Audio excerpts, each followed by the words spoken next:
pen to paper. And my name is Nicholas T. Davis, science fiction and fantasy author of 14 books. And tonight we're going to be talking about marketing and in different ways to market and bookkeeping and some things like that we'll be talking about tonight. So tonight, one of the ways to market your books is through social media, which is Facebook, Twitter, Tumblr, Instagram, whatever social platform you use. And one of the ways you can do it on Facebook is to use personal posts. And in your personal posts, you try to engage with your friends and family and your in groups. You can do this. There's lots of groups out there you can join that will allow you to advertise in the groups. And you can also take science articles, put them on there, or articles that pertain to your genre and what you're writing about, short articles. And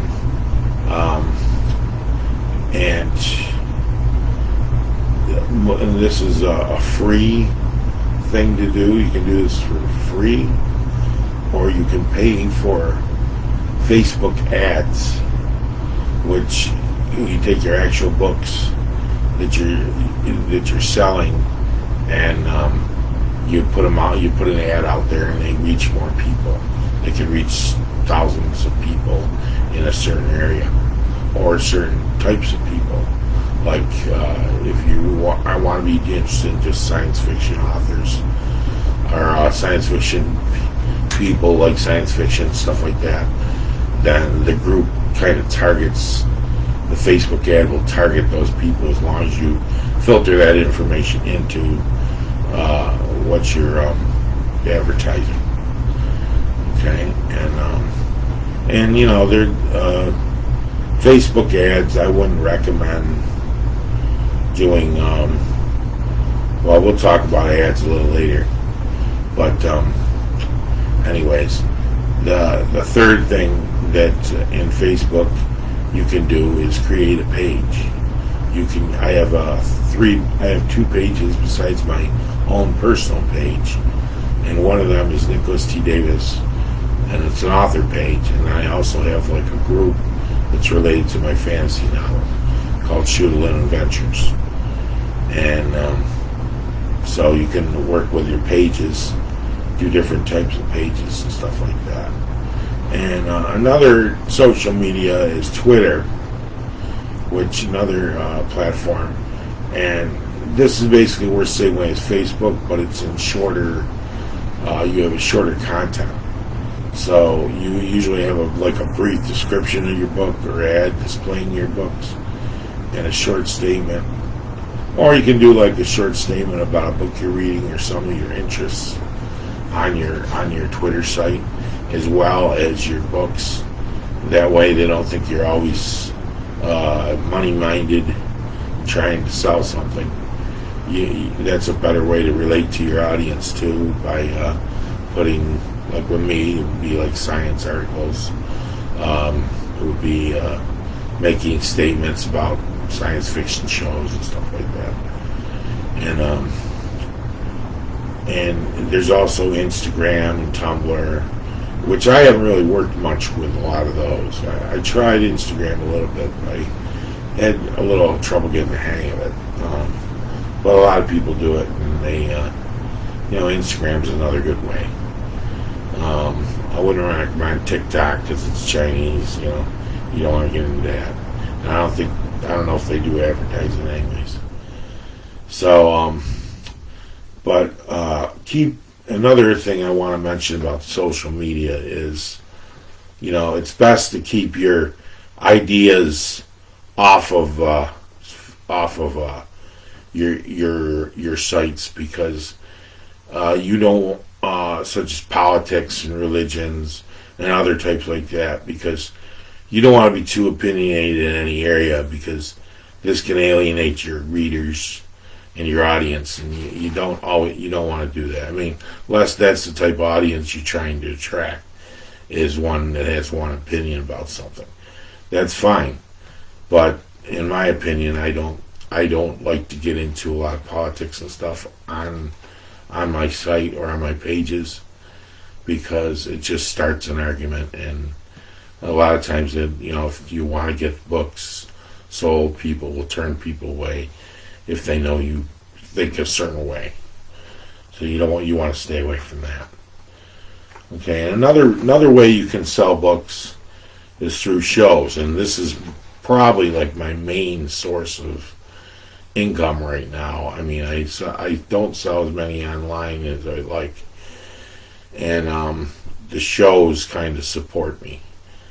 But it's there again, shows can cost money, and it's whether it pays off or not depends on the show.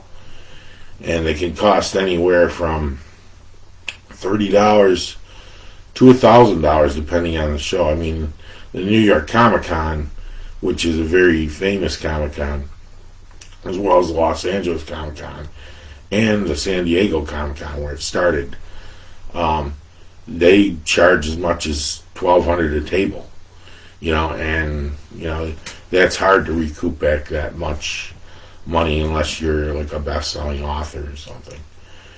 And but craft shows are very reasonable. You can get a craft show in your area for $25 to $30, sometimes $50, depending on the craft show. But a lot of times at craft shows, they're looking for other things besides books. So sometimes they go well, sometimes they don't. It just depends on what people are looking for at those. But I would say to anybody, I don't want to discourage anybody. I knew a crafter once who came and set up for an hour, never did it before. And after 2 hours of not selling anything, she decided to pack up and leave. She just gave up. And you don't want to do that. I mean, you could sit there all day and not sell anything. Or other days you can be there and sell like crazy. It just depends on the venue. They're all different. So, I mean, craft shows are all different. You could have a craft show where they're not interested in books, and then there's another craft show where they might be. You just never know, But I also do oil paintings, which helps at craft shows, because if they're not looking for a book, they might be looking for a painting, which helps out. Okay, and the Comic-Cons, they can range anywhere from 50 to, on average, to 225, depending on the Comic-Con. But a lot of times Comic-Cons pay off pretty well. I mean, I did AnchorCon last year. It was like 85 for the show, and I sold about probably $100 in sales. So I didn't do really well, but I got a little bit of a profit. And any show that you're doing getting profits is a good show. I mean, so because they help pay for the losses that you had earlier. And usually when you go to a show, they'll either give you a 10 by 10 space or a 6 or 8 foot table, depending on what type of venue it is and how big it is. And if it's outside ones tend to give you a lot more space. I do the State Fair every year, which is inside, but they usually give you a 10 by 10 space, so you have plenty of room. You can set up 2 or 3 tables. And that's the next thing I want to talk about is you want to have your own materials, even if you do inside shows and do craft shows that provide tables, because if you ever do an outside show, it's good to have 2 or 3 tables and a canopy in case it rains. And you also want to have materials to sell and give to the customers, like business cards, bookmarks, things like that, and the freebies. And you also want to which I didn't do in the beginning. I mostly took cash in the beginning. But you want to have some system for taking credit cards, whether it's Square or PayPal, whatever you got, But you got to have some kind of system for taking credit cards with people. I mean, I have a PayPal on my website, and I use Square when I'm at shows. So, and they both work pretty well. I sometimes with the Square have problems with a reader, but it's pretty simple to use. So if it doesn't work on a swipe, you can always punch the numbers into it and do it that way. Okay, and the next avenue I want to talk about in marketing is ads. And the ads, you could do ads like on Amazon. If your book's on Amazon, they have some free promotion. You can do like a free for 5 days. Your book is free for 5 days. There is a way to make it perma-free, but I still haven't figured out how to do that. But this gives you an opportunity for people to read your book on Kindle for a while, and they can decide whether they want to buy it or not buy it. And but it gives them kind of a sample of what you read, of what you write rather, and that's a good way to do it. But I wouldn't recommend doing too often. Do maybe once or twice a year to get readers. And then they have paid ads that, they also have a free reduced price promotion where it starts out at a certain price and it goes down, or you can keep it at the one low price the whole 5 days, however you want to do it. And they also have paid ads where you can do you can do $25, you can do $50, you can do $100, and they will advertise it on you using the algorithms that they use. But I wouldn't recommend doing any less than $75 for the simple reason that $50 doesn't usually get you very many clicks. So if you do $75, you tend to get better response because it reaches a wider audience. So, but I haven't had, and you have to be consistent with it, which I haven't been. And it's probably good to be consistent with it because then it's constantly on Amazon. But then again, it's another cost you have to incur, and you have to outweigh your costs versus your supplies. You don't want your cost to be more than your profit, because and it has been for me for a while. But that's the way it starts out. But you got to try to get it to the other way around, one way or another. And it's a tough market. It really is. And then Facebook's the same way. Maybe do $50 or $75 monthly if you can do it. And then there's always the other option of ad agencies. But I would always stress, if you're going to use an ad agency, to check them out with a Better Business Bureau first and make sure they're legitimate.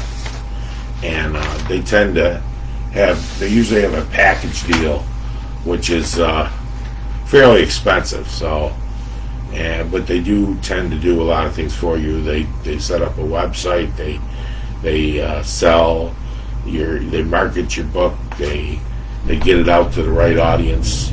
They do a lot of things that you may or may not know how to do, and that really makes a big difference. But there again, it's the upfront cost. And same thing with publishing companies. I want to stress is if you get like publishing companies that are they're called vanity publishers, like they'll ask for money up front to publish so many books for you, and I would stress that with caution, beware of these, because they tend to leave you with a lot of copies and no way to print more if you did sell them, and they basically only help you for probably maybe 6 months, and not even that, maybe 3 months. And that's true with big publishers too. I mean, they'll only carry you if your book's selling. If your book's not selling, they'll maybe do 3 months with you, and then you're on your own. So you might as well be self-published anyways. If that happens, you might as well go to self-publishing. It's not that I'm against publishing companies, but that tends to be the case with a lot of people I know.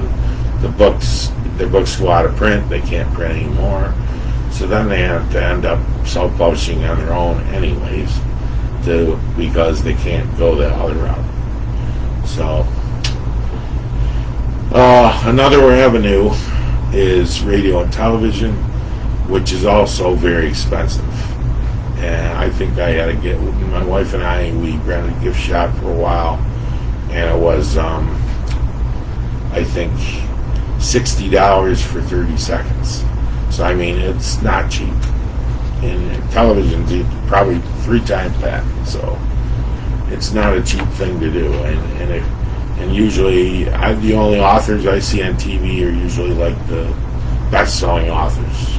Those are usually the only ones I see on TV. Most of the time, you don't see a lot of ads for authors because it's expensive, basically.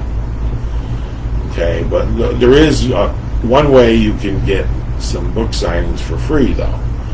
You can do your local bookstore, which does allow you, which usually it's Barnes & Noble nowadays, they will allow you to do a book signing at their stores. They did not used to do this.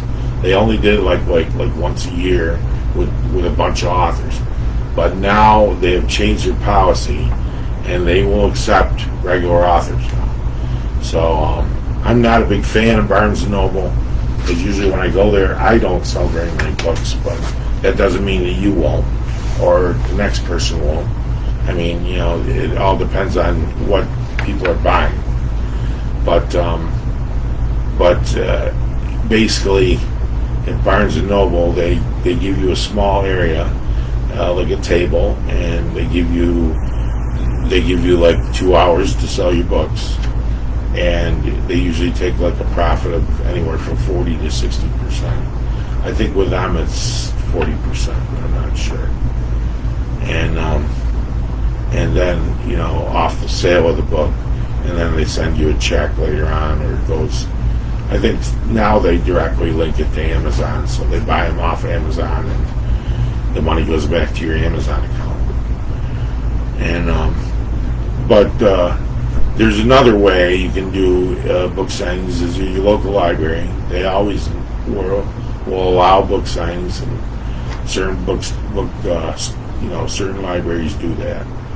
Not all of them do, because some are just too small. But some libraries allow free book signings, and both of these are great. Bookstores and libraries are great for getting public attention and getting close and personal with your readers, which is a really good thing.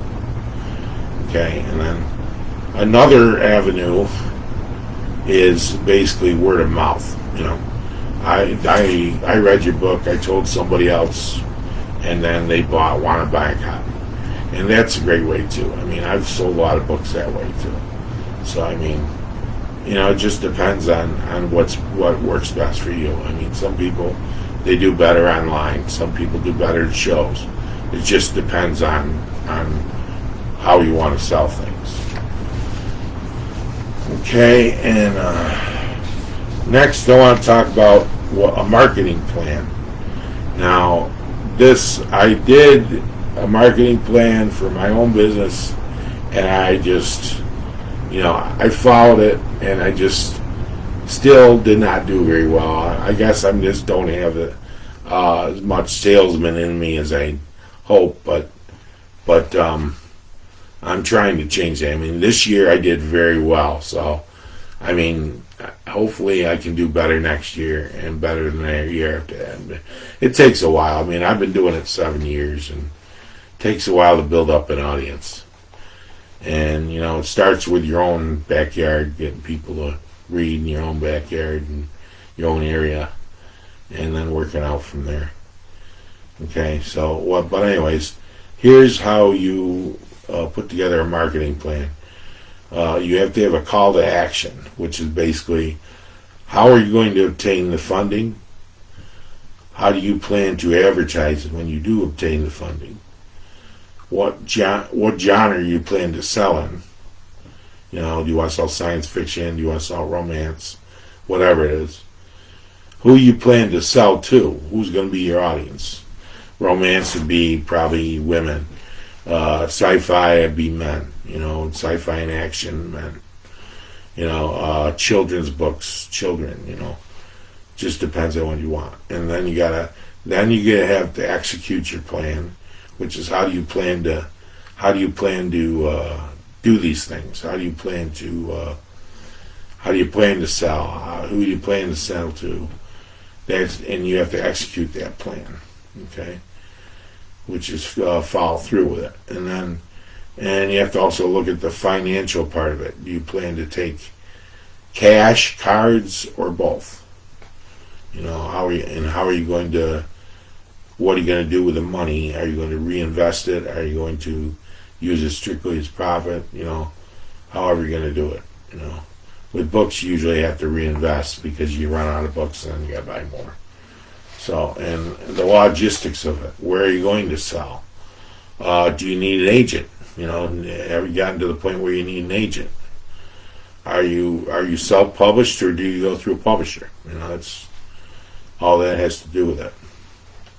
Okay, and that's it for the marketing part of the program. Now I'm going to talk about a few writing tools. How much time we got? A few more minutes. This is a long class tonight. This will be quick, this part, basically. I'm going to share a spreadsheet on Facebook afterwards. Look for it probably like a half an hour afterwards. And also tonight's lesson will be on there as well.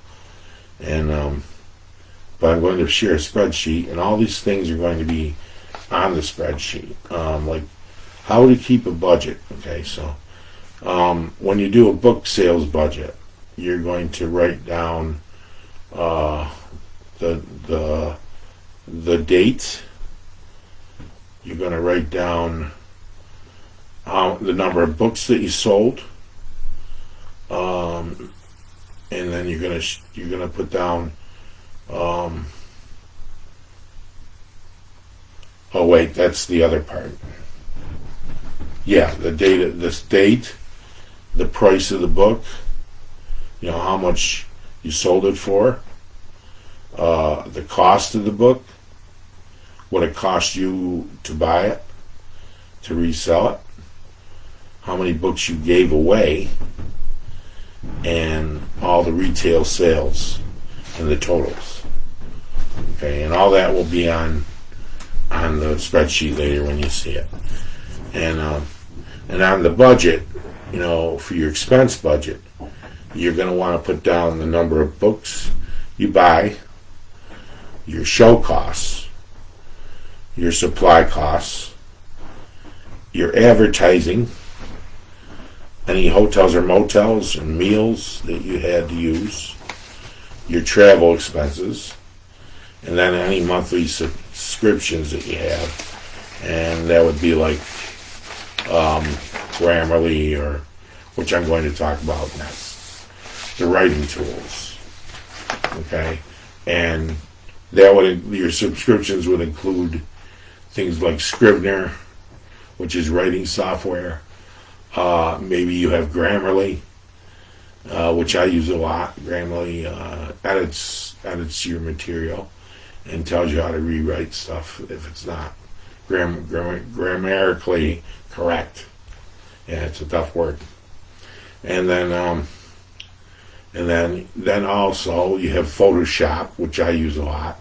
I used to use Lightroom. Lightroom is kind of limited, so I don't use it as much anymore. Photoshop's a good one.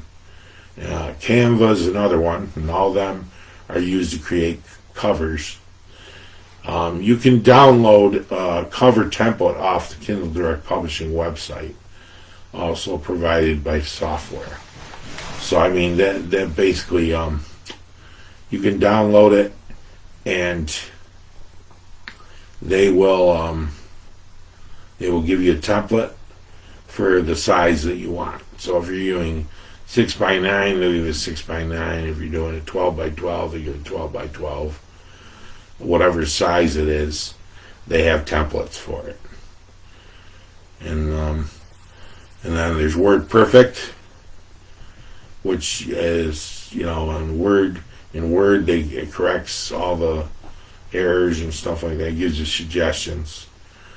And then, and it's also good to have a second, third, or even fourth reader or editor to read your book before publishing. I use one or two, but the more you can use, the better. But you remember, the more people, the more opinions. So you have to kind of keep it limited, so you don't have too many of that. So I guess that's all I got for tonight. It was a long program tonight, but we got through it. So I'll be posting on the website. Afterwards I'll be posting the notes, and I'll be posting the other thing. And this month, I have my special, the 3 books, the starter pack with Dimension Lapse, the Tolkien Connection, and Bargo Lyndon, which is the wrong book. I got Wizard and Warlock, but it's Adventure of the Lifetime. That's the other one. So those 3 for the special price of $20 plus $4 shipping. And that's available on my website, nicholas-t-davis-books.com. So next week we'll be talking about a little legal stuff. We'll be talking about copyrights, and we'll be talking about contracts. And then I have a couple more classes after that. We'll be getting into writing fiction. So until next time, we'll see you, and we'll see you next week then. Okay? Bye for now.